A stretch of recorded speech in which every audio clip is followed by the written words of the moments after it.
Hello, everyone, and welcome back to the Next Best Picture podcast, where I'm being joined right now by the showrunner, executive producer of the FX new series Adults, Stephanie Robinson. Stephanie, thank you so much for joining us here today. How are you? I'm great. How are you doing? Nice to see you again. Yes, you as well. Thank you so much. I'm really curious about this show because, for a number of different reasons, when I think about premises such as this, I think of a lot of television shows over the years, right? I think of Seinfeld, I think of Friends, I think of New Girl, I think of, so many different types of shows that kind of have a similar premise. What was it about this one that particularly stood out to you and made you say, I need to be part of this. I need this to be out in the world. I need people to experience this? I would say, and this is probably like on its face, like um not the answer that one would expect, but I think it was because of the show's conventionality and how it was like so many of these other shows that was exciting for me at the time. I think that Hmm. like I saw the pilot, they had shot it, the cast was incredible, the script was great, but there was sort of like an inherent coziness about it. Like there was something about the concept that it wasn't trying to reinvent the wheel. It wasn't trying to have like a new take on like a friend group or what it meant to be in your 20s. There was something, it was refreshing in its conventionality. And my work in television thus far, um, I normally work on television shows that I feel like have maybe like a higher concept, like it's sort of behind it is the machine that's sort of driving it. What We Do in the Shadows, Atlanta often got really surreal. Man Seeking Woman, complete kind of like surrealist comedic dream. So in many ways, like the conventionality or like the familiarity of a show like this was the thing that actually was attractive, and that was sort of the like I said, it's kind of like an unconventional answer because it sounds like I'm insulting the show, which I'm not. But I think that there's a reason that these shows um, work so well over time, and each generation kind of gravitates towards a show like this. So, like in that way, it was different for me in many ways based on the shows that I've worked on. But yeah, for those reasons, I think it was exciting. And then Nick Kroll, who's a good friend, and we've been dying to work together for a long, long time, sealed the deal for me. Yeah, no, Nick is great. Very, very funny guy, very perceptive. And I Yep. can see from the standpoint of what you're saying, it's different than those other like high concept shows.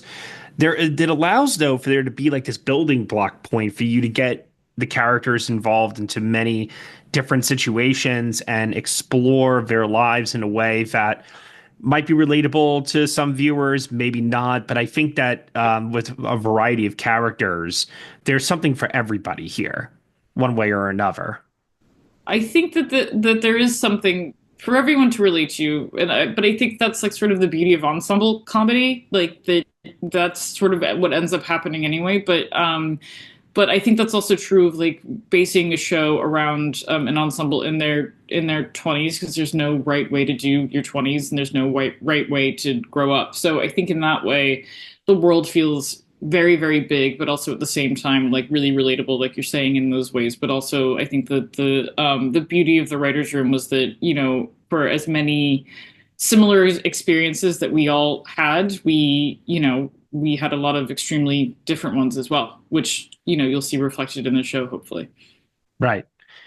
Can you tell me how you guys came up with the pace of the comedy? Because there's like a very quick whip, rat-a-tat-tat to the dialogue, and it allows for there to be some really punchy comedic moments for sure, and everyone is just very clever in how they reply to each other. But I imagine that that is something that in the writing process, definitely it has its place, but then also too then you got to cast the right people and make sure that the right actors are delivering those lines as well. So, can you just tell me a little bit about like the rhythm of the show and how that is found in the process?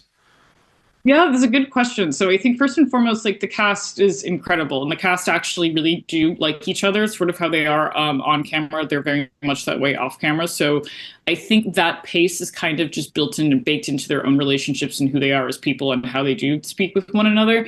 But so in that way, we're super super lucky that we have a cast that sort of already like embodies those characters in those ways. I think in the writers' room, the thing that was important to us in terms of like the pace and the rhythm was being able to sell quickly that these are people who have intimate knowledge about each other and how each other works. Like that pace was super important. Like it was an important way, I think, to not to telegraph to an audience um, like that bond that they have without getting too expositional or too or too wordy. So I think that the way that they speak is like a character in and of itself, because it is like how these characters relate to one another. But I also think it's just the way that the comedy works. Ben and Rebecca have a really specific style. Ben and Rebecca, who created the show, they have a really specific way of how they write their comedy, how they want their jokes delivered, and it is sort of paced up in that way.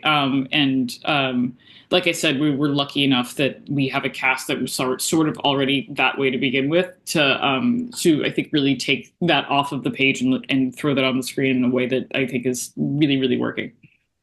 Which character do you identify with the most?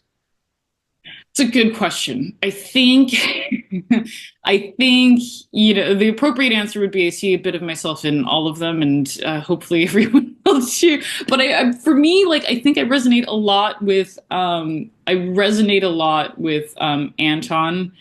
I think that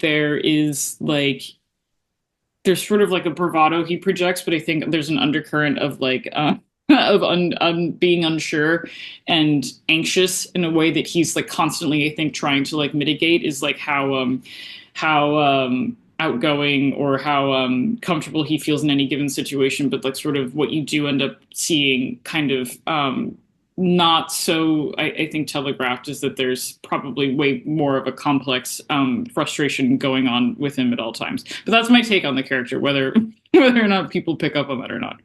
There was one particular scene that really got me to laugh, where a romantic prospect of Anton's, their text message is being put up on the screen for everybody to comment on, and I agree. It was in that moment that I really did fall in love with that character, truly, and all throughout the rest of the show too. I have to say, yeah, that was a favorite of mine as well. Anton He's is, amazing. Yeah, yeah, that's my he's character. great. Good. Yeah, Owen he's incredible. He's so funny, and we're so lucky to have him. When you have all these actors together on set, and I imagine, like as I was saying before, because of the style of comedy, everybody's so exuberant, everybody is bringing something to the table here. I have to imagine that not only allows for there to be a level of freedom too in how certain lines are delivered, maybe there's some improvisation, but who was most likely to make everyone just crack on set and break from just how funny they can be? You know what? I think it was a little bit of everybody, and I mean that I mean that truly, because I think like the actors that we're lucky enough to work with in this ensemble are writers in their own right. Hmm. Um, Many of them are stand-ups. They have an online comedy following, sketch comedy, improvisation. Some of them are writing their own pilots and have been writing for a long time. So they come very prepared, not only from like an acting perspective, but from like sort of like an understanding of their characters and a writing perspective as well. I will say that Amitha and Owen, Issa and Anton did come prepared with alts like every day. Like they would scribble, we found a script that was just like, I mean, annotated to like, I mean, there was no white space left, because the two of them would put their heads together and they would come up with like alts for like truly every single line of dialogue that was scripted for them. So like in that way, when they would come and we would let them do their fun runs, they were just so prepared with some of the craziest shit you've ever heard. And always surprising for us, but also for each other when they were playing like that. It was great. So I've had the privilege of being able to watch a number of the episodes so far. Not all of them yet, though. And I understand that you direct. Is it episode Yeah, 7? episode 7. Yeah. Okay. What prompted that decision for you? Because you're normally the one writing the words and getting the everyone else to direct the episode. So what made you decide, okay, I'm going to step behind the camera on this one? I didn't really have a choice. I was told by Nick Kroll and about Rebecca that I must do it and that they wouldn't take no for an answer and that it was happening. And then every time I said, no, no, no, guys, it's totally fine. I was told, no, no, no, it's happening. And then it got to the point closer and closer to the date where it was actually happening. And then it turned out it was happening and there was a deal in place and I was there. And I did Well, it. I hope you enjoyed it. I did. I absolutely loved it. I absolutely loved it. And it was an episode I wrote with Sean Menschel, who was a writer in the room. So I obviously had an intimate knowledge of every single script, but particularly this script because I was lucky enough to write it. So I had a blast. I had so much fun. And like you said, so much of my time was spent in tiny rooms with not a lot of light or contorted in different positions with my laptop on my lap, just typing away, or I'm on set kind of skulking around and, working quietly like some kind of ghost or specter. So to actually to be involved in that capacity was completely life-changing, and have so much respect for that process, and thoroughly enjoyed it. Loved working with the actors, loved working with the crew. I had a blast. You have a number of, I guess actor is the word I wouldn't use, but I'll just say like featured actors, let's say like Charlie Cox, Julia Fox. I'm trying not to rhyme here. How do you pitch them a show such as this? Is it just simply they see the talent involved and here you're a part of it and they're like, yeah, sign me up immediately? Like how do they get on board basically? Is it just a straight audition process? No, I mean for Charlie, Charlie was someone who we really, really wanted specifically for this character who you'll end up seeing on the show. He plays a teacher and he sort of comes back into the lives of the friend group via one of the characters, Billy. But we were looking for somebody who was like both, I mean, just charming but also funny, but could play some of these more like complicated dramatic moments. And Charlie, like his name kept coming to mind, and so we met with him the first time we met with him. I don't think he's known for doing like a bunch of hard comedy, but like we really believed that he is very funny and he's brilliant on the show. But I mean that process for him at least was like, take a look at the scripts, watch the pilot, get to know these actors and how they sort of interact with one another. And I think, I mean, like, I don't want to speak for him, but I think the thing that was exciting for him, which I think was also the same for Julia, John Reynolds, Darcy, obviously the people involved on the show. I think it was just the cast chemistry. I think when they saw how playful this cast was with one another and how quick they were, and how talented they are, the sort of overwhelming feedback that we got was like, wow, where did you guys find this cast? I want to come play. So I think like, I love that. We just, yeah, I think giving these actors, these performers an opportunity to just come and kind of be part of like the troupe, so to speak, I think meant a lot. And it was play. Like really, I mean, my memories of everybody and all the guest stars we were lucky to have when they were on set, it was just silly fun. Like it was a completely open, non-rigid process really, where, I mean, they got to do essentially versions of themselves that they were excited to play and bring to the table. And we had a really great time. Yeah, no, it definitely shows. I think there were some really wacky situations and ones that I think are, once again, so relatable. I remember the day I too tried to cook a roast turkey and failed so miserably at it, like god awful. So, I mean, there's a level of trauma involved with watching this show too, because I'm in my 30s now, and I remember that transitional period of I got to be an adult, I got to do adult things. Like we're swapping out the White Claw for wine, I don't know, but like it's one of those things where we all go through it at some point or another. I'm curious for you, like what was probably like your most relatable adulting moment in the show?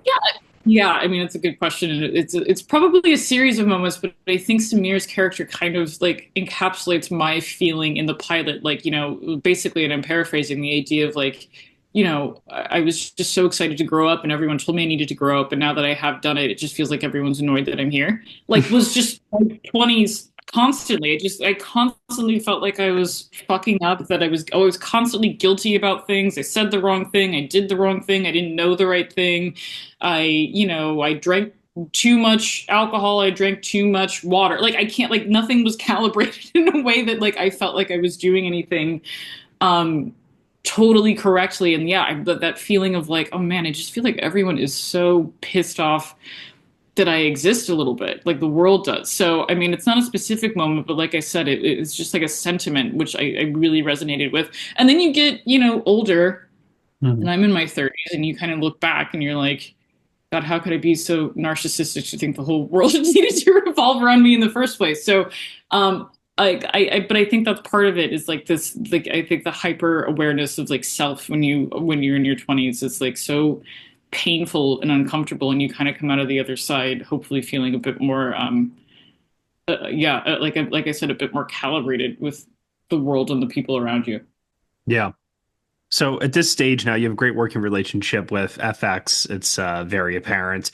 There's been a lot of doors, I imagine, that have also opened up for you in this industry as well. But yet, all I keep hearing time and time and time again is how hard it is right now for television writers and for just the industry, like in general. Do you feel that things have definitely opened up a little bit more and have become, I don't want to say easier is like also like, I don't want to like downplay anything necessarily, but I'm just like trying to get gauge for you. Do you feel like every day is still a struggle, or do you feel that you have a good footing now where you can see your own projects get developed and you have your hands in a lot of different creative avenues?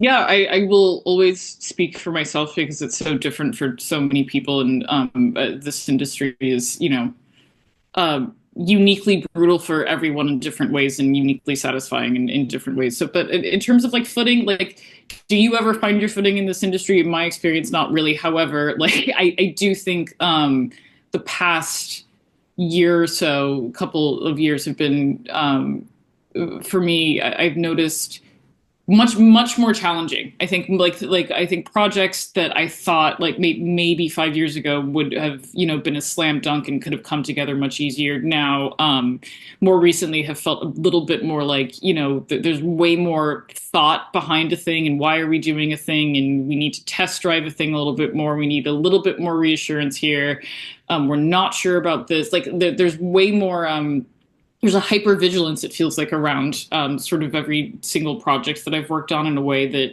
has felt very sweaty and kind of overbearing in ways that I've never quite experienced before. More recently, yeah, I think things are relaxing slightly. I have noticed a shift a little bit. Like there's more of an open, at least in my experience, conversation, at least about projects that feel a little bit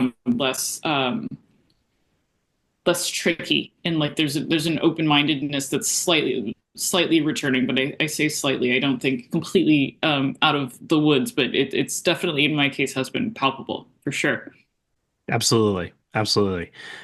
Beyond this show, what is next? What, because like you said before, you took on this show almost as a way to maybe um, take a bit of a break, distance yourself, whatever, however you want to phrase it, from those more high concept shows. Where do you want to go next with your career? Yeah, I think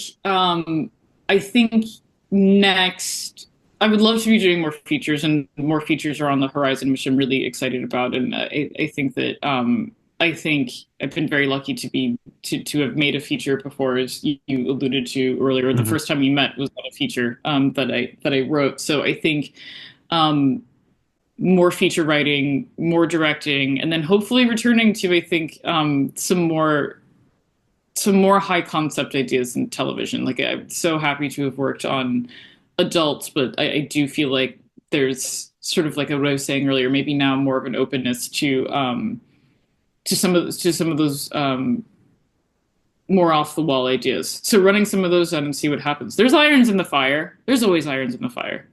But you can always then run back to adults if you need to, basically, right? For If they'll have me, it'd be yes, I'd be very lucky to be asked back. okay, well, that makes sense. So all episodes of Adults are going to be dropping at once on Hulu. Curious to know, you have like a preference on weekly releases versus dropping all at once on streaming? Do you have a personal preference on that? I don't really have a personal preference on that. I think like what I'm learning because, I sort of came up in an era where it was sort of like a weekly release and now it's like interestingly like it's sort of I guess whatever the project needs, right? Like I think a show like Adults, you kind of want to watch it all at once because that's sort of like the crux of the show or the point of the show is to feel like these characters are your friends and that they're easily accessible. You're hanging out with them all the time and that you can keep revisiting them and watching the episodes over and over. The crux of the show or the point of the show is to feel like these characters are your friends and that they're easily accessible. You're hanging out with them all the time and that you can keep revisiting them and watching the episodes over and over.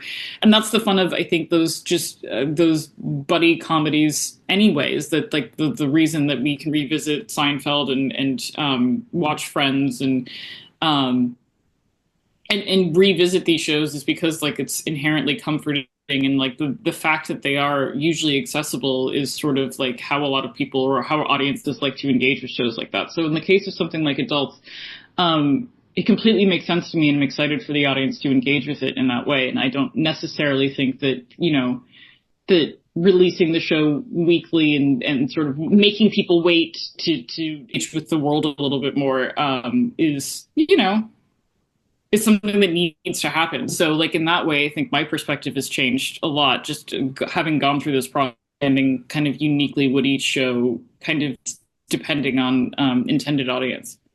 Absolutely.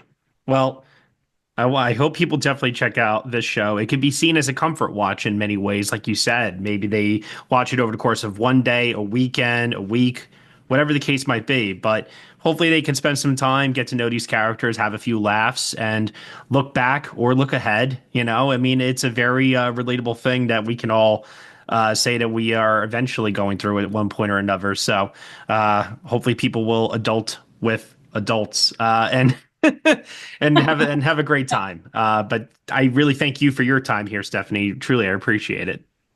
Yeah, of course. Nice to see you again. It's always a pleasure. Thanks for having me. Thank you. Take care. Thanks. See ya.